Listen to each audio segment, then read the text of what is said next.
ফাঁক দিয়ে তোর একটুকু একটা মাথা বিলের মাথার মতো একটা মাথা, ওর মধ্যে ভটাকখানি গিলু, তাই দিয়ে যদি তুই এমন আবিষ্কার করতে পারিস যে পৃথিবীর যে প্রান্ত থেকে টাকা বাটাক তোর মোবাইলের মধ্যে ঢোকে, তাহলে আমার আল্লাহর সিস্টেম কুদরত তার চেয়ে 1000 গুণ বেশি পাওয়ারওয়ালা।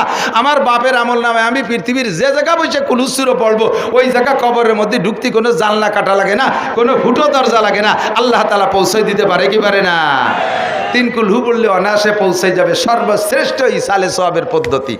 তো এমন করে কুল কুরআন শরীফের ভিতরে আছে 332 বার। কয়বার? এ ভাই এদিক, কয়বার? 332 বার। কুল শব্দের অর্থ হলো বলো। কুল মানে কপলাম পেশ, কুল মানে বলো, আর কাপলাম পেশ কুল মানে খাও। কপলাম পেশ কুল মানে বলো, কাপলাম পেশ কুল মানে খাও। বাংলা আপনারা এই আরবিতে উচ্চারণ পার্থক্য করে করতে পারেন না বিদায় অনেকের নামাজ নষ্ট হয়ে যাচ্ছে, একটু পরে বলি। তো এই কুল মানে বলো, বলতে বলে আল্লাহ পাক রব্বুল আলামিন বলতেছেন, নবীকে বলতেছেন তাদের কাছে জিজ্ঞাসা করো, কুল হাল ইয়াস্তাবিল্লাযীনা ইয়ালামুনা ওয়াল্লাযীনা লা ইয়ালামুন। হে নবী, উম্মতের কাছে জিজ্ঞাসা করো, জাননেওয়ালা মানুষ আর না জাননেওয়ালা মানুষ, শিক্ষিত মানুষ আর মূর্খ মানুষ কোনোদিন কি সমান হইতে পারে? আপনারা জবাব দেন, কি বলেন? পারে। আপনারা জবাব দেন আর না দেন, আল্লাহ পাক জবাব দিয়ে দিয়েছেন। আল্লাহ ইয়ারফাইল্লাহুল্লাযীনা আমানু মিনকুম ওয়াল্লাযীনা উতুল ইলমা দারাজাত। জাননেওয়ালা মানুষের মর্যাদা না জাননেওয়ালা মানুষের সামনে। আরে শিক্ষিত মানুষের মর্যাদা অশিক্ষিত মানুষের সামনে কেমন? কয় মরা মানুষের সামনে জীবিত মানুষের মর্যাদা যেমন, অন্ধ মানুষের সামনে চক্ষু বিশিষ্ট মানুষের মর্যাদা যেমন। হাল্লাস্তাবিল আমা ওয়াল বাসির, চোখওয়ালা আর অন্ধ মানুষ কখনো সমান হতে পারে না। আর জীবিত মানুষ আর মরা মানুষ কোনোদিনও যেমন সমান হইতে পারে না। মূর্খ মানুষ আর অশিক্ষিত মানুষ, মূর্খ মানুষ আর শিক্ষিত মানুষ কোনোদিনও সমান হইতে পারে না। শিক্ষিত মানুষের মর্যাদা দুনিয়ায় আল্লাহর দুনিয়ায় মানুষের কাছে আছে, আল্লাহ পাকের কাছে শিক্ষিত মানুষের মর্যাদা অনেক বেশি। ঠিক না? এ ভাই এদিক তাকান। একজন শিক্ষিত মানুষের শারীরিক পরিশ্রম কম, কিন্তু তার শিক্ষার মর্যাদায় কর্মস্থলে তার চাকরির বেতন অনেক বেশি। ঠিক না? এক ইন্ডাস্ট্রিতে চাকরি করে একজনের বেতন 3000। এখন 3000 টাকার যুগ নাই, এ ওয়াজ শুরু হচ্ছে 3000 টাকার আমলেতে। একজন মূর্খ অশিক্ষিত মানুষের বেতন 10,000 টাকা। ডিউটি তার কি? সকাল 8টা থেকে রাত 8টা পর্যন্ত কুলিগিরি করবে। ওই কোম্পানিতে যে প্রোডাক্ট তৈরি হচ্ছে ওইটা মাথায় করে নিয়ে লোড আনলোড করে। সারাদিন বইরে বোঝা বইতে বইতে রাতের বেলা যখন বাড়ি যায় বোঝা যায় না মানুষ না একটা ভূত আইছে। আর যদি আলকাতরা কোম্পানিতে চাকরি হয়, লোকটা যদি মোটা সোটা বুড়িয়ালা হয়, রাতের বেলা আলকাতরা টিন মাথায় আসছে, একটা ফুটো টিন নিতে মাথায় দিয়ে চেঁচায় পড়িয়ে সারা গা বেশি কালা হয়ে গেছে। রাতের বেলায় বাসায় গেলে স্ত্রী বুঝতে পারে না স্বামী এসে না আলকাতরার বেড়ে লাইছে। দুয়াই মুসাই কিরাসিন তেল যে না হয় দুয়াইয়ে পরে আতর দিয়ে ঘরে উঠানো লাগে। ঠিক না? পরিশ্রম তার কি পরিমাণ, বেতন তার 10,000। ওই কোম্পানিতে চাকরি করে আর একটা লোক হুইল চেয়ারে বসে, এসি গাড়িতে আসে, বাথরুমেও তার এসি, সব জায়গা তার এসি, তার অফিস রুমে এসি, সর কোম্পানির পক্ষ থেকে দামি দামি বাড়ি তারে দেশে সব কিছু ওকে। লোকটার ডিউটি হলো আইসে টেবিলি চেয়ারে বসবে, হাজিরে খাতায় সই করবে, অথবা পাঁচ দিয়ে হাজিরা দিয়া কিছুক্ষণ জিম ধরে থাকবে। খাদেম খুদ্দাম আছে 4-5টা, চা নাস্তা কেক কোক পাইপ পুইপ ইত্যাদি ফিল্টার মিল্টার খাওয়াইয়া কিছুক্ষণ বসায় রাখবে। জিম ধরে থেকে মাঝে মাঝে ইন্ডাস্ট্রিজের মধ্যে একটা গুল্লি দিয়ে চলে যায়। আই এম ভেরি উইক, আজকে বেশিক্ষণ থাকতে পারতেছি না। মাসে 3 দিন 4 দিন 5 দিন ডিউটি করে আর ভেরি উইক কে চলে যায়। মাসের 1 তারিখে 3 লাখ টাকা বেতন। এই যারা লেখাপড়া শুইস না, 7.5 পাস করে অটো একখান দিয়ে রাস্তায় নামিয়ে গেছো, নসিমনের ধাক্কা খাইয়ে খালের মধ্যে যে শীতে পড়ি দাও। লেখাপড়া বাদ দিয়ে খালি মোটর সাইকেল, কাজে লেখাপড়া করবো কি? সব জায়গা খালি বৈষম্য, চাকরি বাকরি দেয় না, ভোড়ালে শিখলে তাকে ভরিয়ে লাভ কি? এটাও একটা কথা, এটা বেকায়দা কথা না। তবে ভালো করে মনে রাখো, লেখাপড়া জাননেওয়ালা শিক্ষিত আর মূর্খর ভিতরে আকাশ পাতালের পার্থক্য। কথা বলেন ঠিক কি ঠিক না? আমরা ছোটবেলা পড়তাম, মন দিয়ে করো সবে বিদ্যা উপার্জন, সকল ধানের চেয়ে বিদ্যা মহাদান, এই দান নাহি কেউ নিতে পারে কেড়ে, যতই করি বেদান ততই যাবে বেড়ে। দুনিয়ার সব কিছু দিলে সাথে সাথে কমে যায়, আর দুনিয়ায় বিদ্যা যত দেবেন সঙ্গে সঙ্গে বাড়ে। বিদ্যা কোনোদিন বিদ্যানের থেকে কমিয়ে যায় না। ঠিক কি ঠিক না? এই ধন নাহি কেউ নিতে পারে কেড়ে, আরে টাকা পয়সা কেড়ে নিয়ে যেতে পারে, বিদ্যা কেড়ে নিয়ে যেতে পারে না। ভালো করে মন দিয়ে লেখাপড়া করো, একটু ভালো করে পড়ো, অত তাড়াতাড়ি ইনকাম করতে নেব না। আমি যারা স্কুল কলেজে পড়তেছে তাদেরকেই বলি, যারা বড় শিক্ষিত তারা চেয়ারে বসে 103 লাখ টাকা কামাই করে, আর যারা মূর্খ তারা 8 ঘন্টা সকাল থেকে নিয়ে রাত 8টা পর্যন্ত সেই মুটিয়াগিরি কুলিগিরি করে মাত্র 10,000 টাকা কামাই করে। পার্থক্য কোথায়? এটা শিক্ষিত আর ওটা মূর্খ। কথা বলেন ঠিক কি ঠিক না? এখন জাগতিকভাবে আমরা মনে করি IABMA BCS পাস করলে শিক্ষিত। আল্লাহ পাক রব্বুল আলামিন এই শিক্ষা বলে না।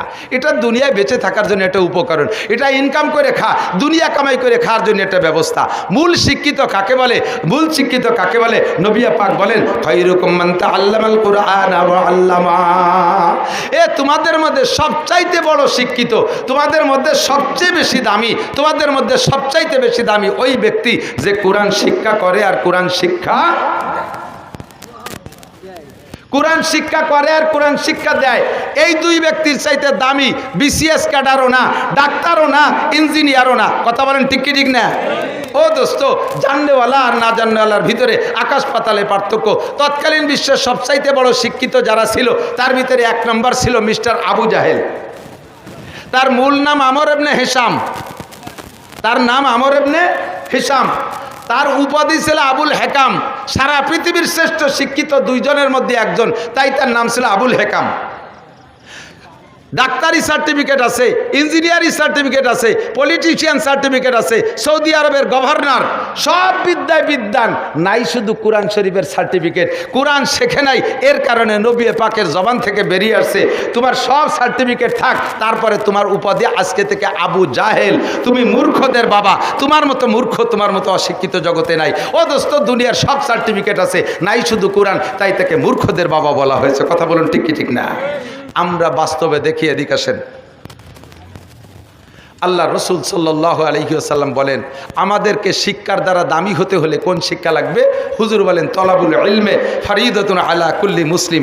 দ্বীনি ইলম শিক্ষা করা প্রত্যেকটা মুসলমান নরনারীর উপরে ফরজ। আমি চলে আসছি জায়গায়, আমার দিকে আসেন, একেবারে জায়গায় চলে আসেন। দোস্ত, আমাদের জিন্দেগিতে নবী আলাইহিস সালাতু ওয়াস সালামের আদর্শকে বাস্তবায়ন করা হলো আমাদের নৈতিক দায়িত্ব। ঠিক কি ঠিক না? আল্লাহু আকবার। হুজুর বলেন, মজলিসু ফিকহিন খায়রুম মিন ইবাদাতি 60 সানা। অল্প সময়ের ভিতরে 1 বস্তা নেকি নিয়ে বাড়ি যাব, সহজ পদ্ধতি আমার কাছে আসেন। হুজুর বলেন, মজলিসু ফিকহিন, পর্দার আড়ালে মা বোন যারা আছেন যার যার স্থানে থেকে কান খাড়া করবেন। হুজুর বলেন, যেই মজলিসে মসলা আলোচনা করা হয়, যেই মজলিসে শরীয়তের মসলা মাসাইল আলোচনা করা হয়, একটা মশালা শুনলে শিখলে আপনার আমল নামায় লাগাতার 60 বছর নফল নামাজ আর নফল রোজার সব লিখে দেওয়া হবে। বলবেন না সুবহানাল্লাহ? একটা মশালায় এদিক, একটা মশালায় 60 বছর নফল নামাজ আর 60 বছর নফল রোজার সব। এর ভিতরে কোনো মানুষ আছেন কি যে বিরতিহীনভাবে একটানা 60 বছর নফল নামাজ পড়ছেন?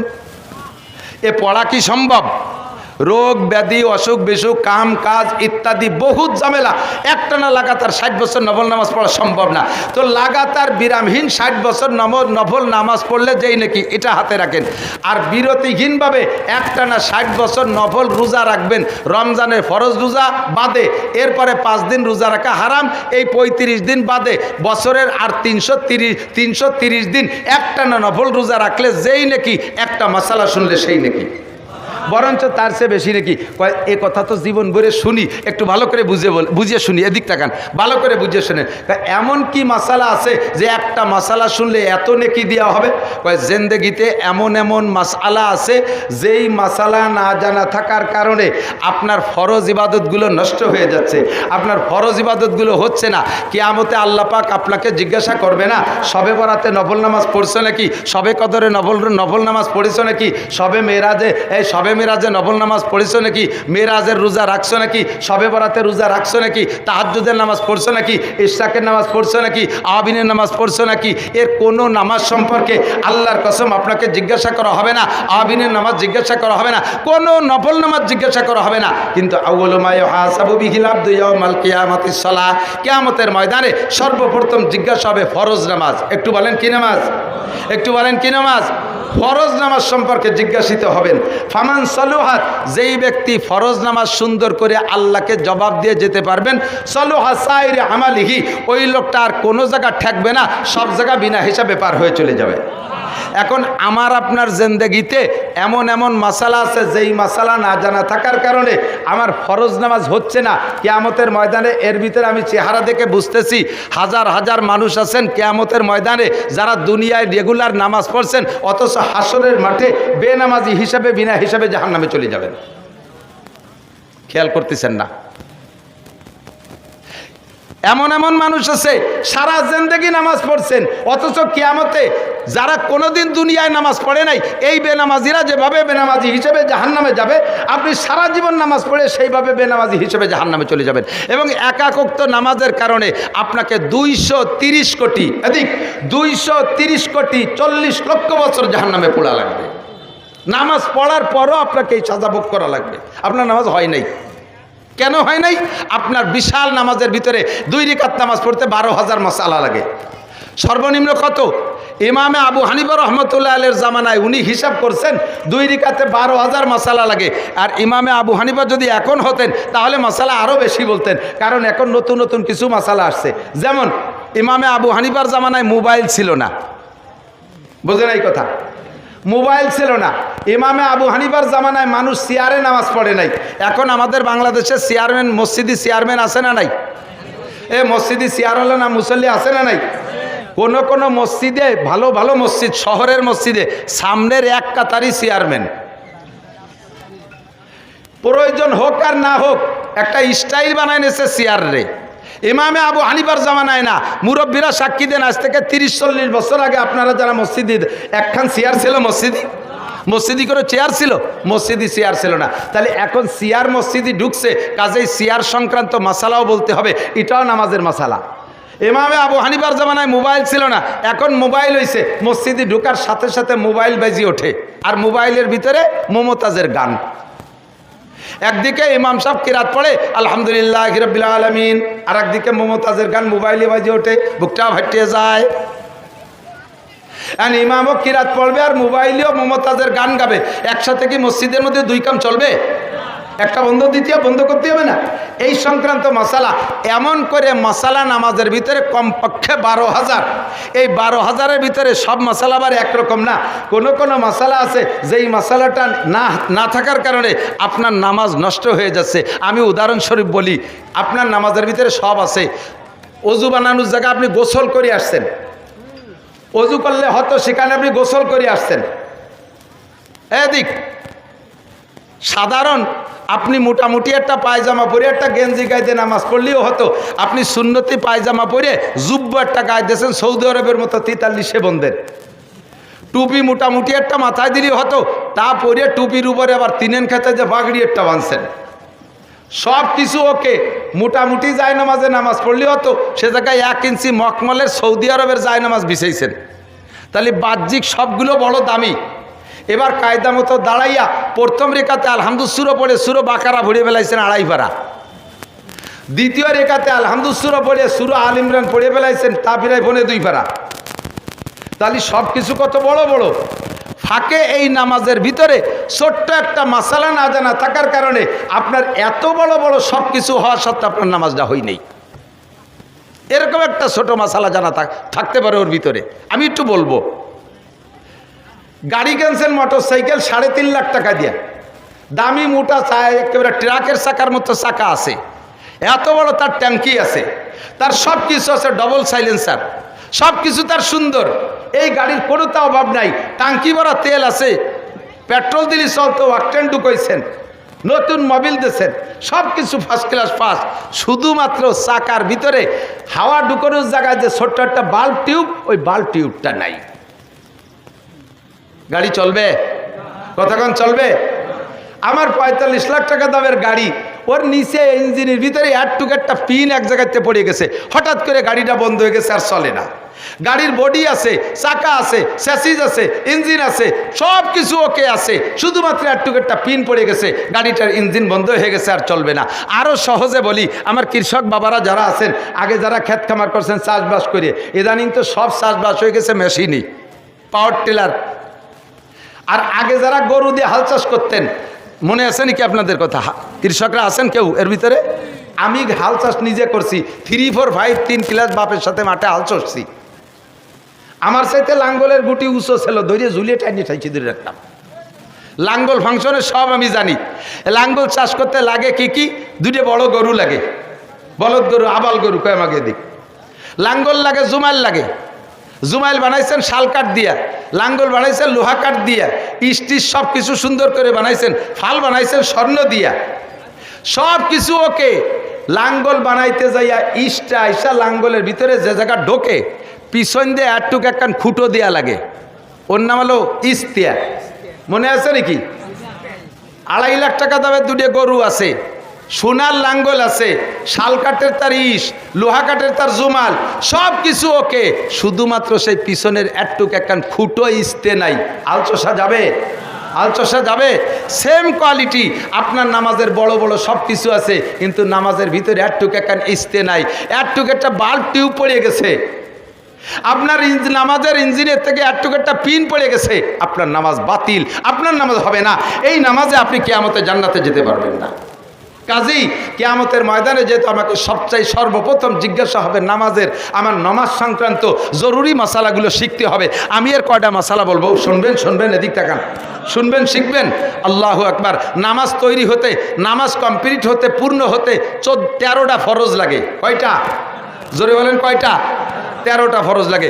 নাম্বার 1, 1 নম্বরে শরীর পাক। 1 নম্বরে শরীর পাক। শরীর পাকের মানে পেশাব, পায়খানা, ওয়াল এভরিথিং নাপাক থেকে আপনার গাডা পাক রাখতে হবে। 2 নম্বরে কাপড় পাক। 2 নম্বরে কাপড় পাক। 3 নম্বরে নামাজের জায়গা পাক। 4 নম্বরে সতর ডাকা। আমি এই 4টে মশালা আগে বলি। আপনার শরীর পাক রাখার জন্য নারী পুরুষ যারা আছেন প্রত্যেকের একটু ব্যতিক্রম আছে। পুরুষের পেশাবের থেকে শরীর পাক রাখা এমার একেবারে ইম্পর্টেন্ট, জরুরি। তিরমিজি শরীফের হাদিস, সাহাবী বলতেছেন মারা রাসূলুল্লাহ সাল্লাল্লাহু আলাইহি ওয়াসাল্লাম বিকবরাইন, নবী আলাইহিস সালাতু ওয়াস সালাম আমাদেরকে নিয়ে রাস্তা দিয়ে হাঁটতেছেন, যাইতে যাইতে রাস্তার পাশে 2টে কবর। এই 2টে কবর দেখে নতুন 2টে কবর মনে হচ্ছে। এই 2টে কবরের কাছে যে হুজুর দাঁড়িয়ে গেলেন, ফাকামা রাসূলুল্লাহ সাল্লাল্লাহু আলাইহি ওয়াসাল্লাম, হুজুর দাঁড়িয়ে গেলেন। আমরা বললাম ইমশি ইয়া রাসূলুল্লাহ, হুজুর হাঁটেন। হুজুর বলেন না, আর হাঁটা গেল না। মাররা ইয়া জামানে ফি হাদাইনিল কবরাইন, হুজুর বলতেছেন এই 2টে কবরের মধ্যে আযাব হচ্ছে। সাহাবায়ে কেরাম বলে কাইফা আরাফতা ইয়া রাসূলুল্লাহ, আপনিও যেখানে আমরাও সেখানে, আমরা দেখছি, আপনি কিভাবে বুঝলেন? হুজুর বলেন কাশাফ আল্লাহু বাইনা ইয়াদাইয়া, আমার সামনে আল্লাহ তাআলা খুলে দিয়েছে, আমি দেখতেছি 2জন আযাব ভোগ করতেছে, 2জনের কবরে জাহান্নামের সাথে দরজা খুলে দিয়েছে। ফামা বালুহুমা, হুজুর এদের সমস্যা কি?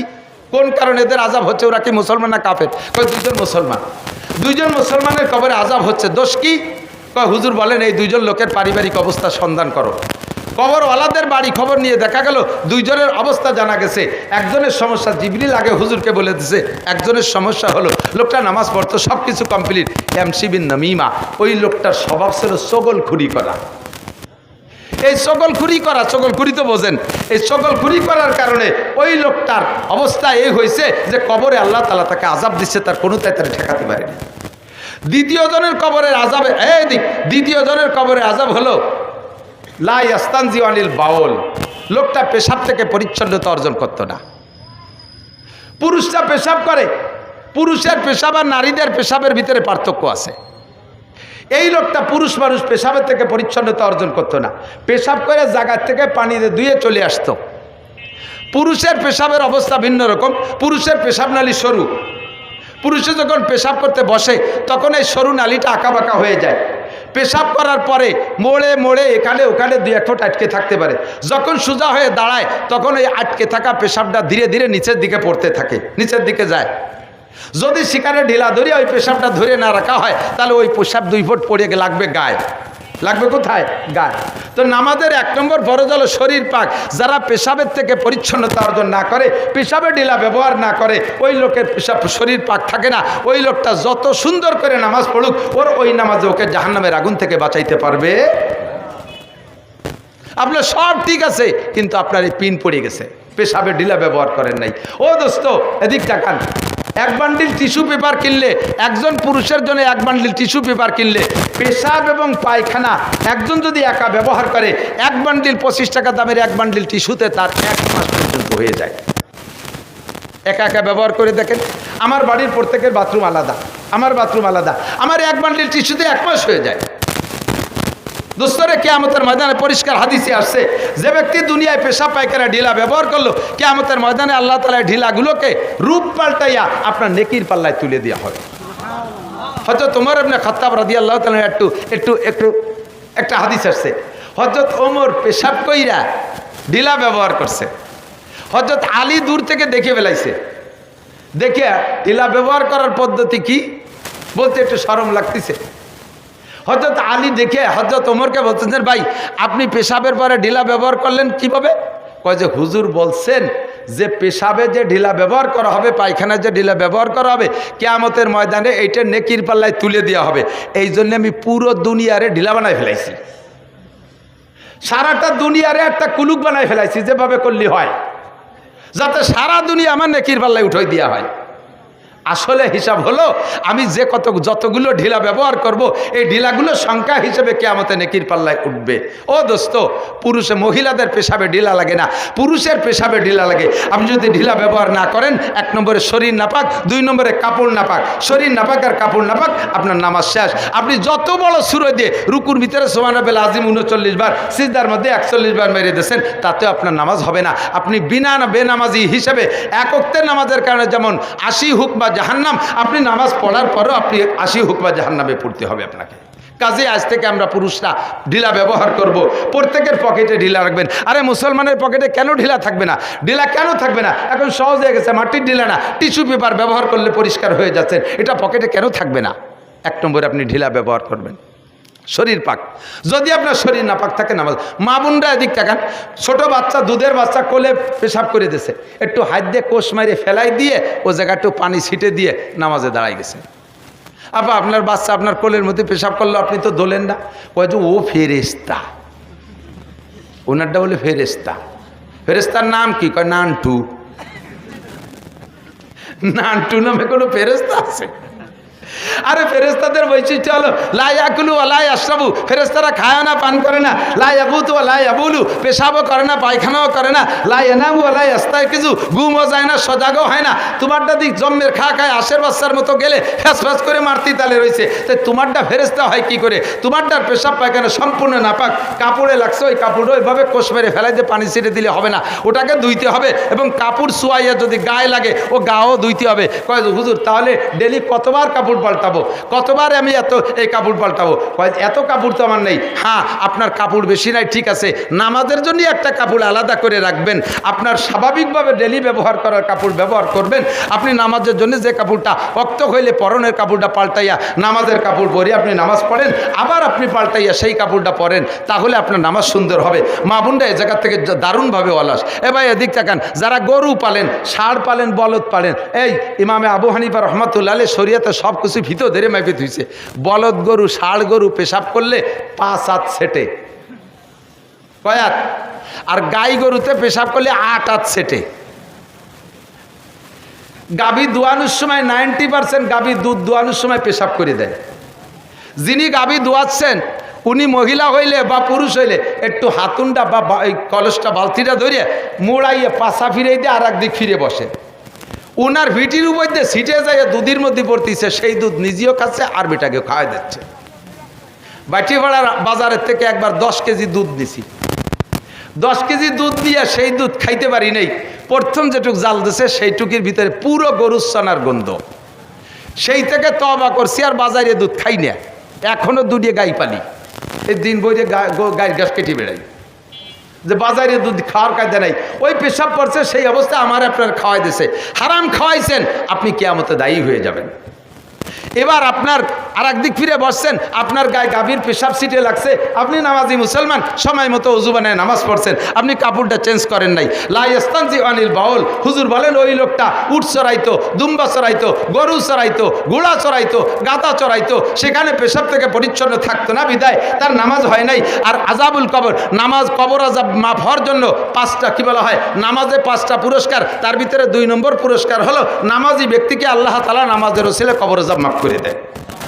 এখন যদি নামাজই না হয় তাহলে আপনার কবর আযাব মাফ হবে কি করে? কাজে আপনাকে পেশাব থেকে পরিচ্ছন্ন থাকতে হবে। নারীদের পেশাবে ঢিলা লাগবে না, পুরুষের পেশাবে ঢিলা লাগবে, তবে নারী পুরুষ সকলের পায়খানায় ঢিলা ব্যবহার করা জরুরি। বিশেষ করে পুরুষের চাইতে মহিলাদের পায়খানায় ঢিলা বেশি ব্যবহার করা জরুরি। কিন্তু আন্তর্জাতিক খ্যাতি সম্পন্ন অলস বিটিরা পায়খানায় মোটে ঢিলা ব্যবহার করবে না। মহিলাদের পায়খানায় ঢিলার প্রতি গুরুত্ব বেশি কেন? তাদের হাতের মই মশলা আমরা খাই। যদি তারা পায়খানায় ঢিলা ব্যবহার না করে তাহলে হাতের করের ভিতরে একটু একটু করে থেকে যাবে, বছরে যা আপনার খাওয়াই দেবে তা গুছালি পিরায় এক অক্তের পায়খানার সমান হয়ে যাবে। একটু ভালো হইলে বাঙ্গায় না কলিপারা ভিতরে হিট করে না। তো এই নাপাকার পায়খানা গুমুদ যাতে আমরা না খাই, এজন্যে মহিলাদের ব্যাপারে তদারকি করবেন। উন্ডা জম্বের অলস, এই আপনি তবলিগি যাচ্ছেন, বাথরুমের ভিতরে এক বান্ডিল টিস্যু ঝুলোই থিয়ে যাবেন, বউরে কয়ে যাবেন যে দেখো এই টিস্যু ব্যবহার করো। দেখবেন যে আপনি এক মাস পরে 40 দিন চিল্লে দিয়ে এসে দেখবেন সেই টিস্যুর প্রতি বাকড় সাহেব বাসা বাঁধিয়ে ফেলাইছে, উনি খুলিও দেহে নেই। ঠিক কি ঠিক না? আসেন এরপরে মাসালা, আমরা অজু বানাইয়া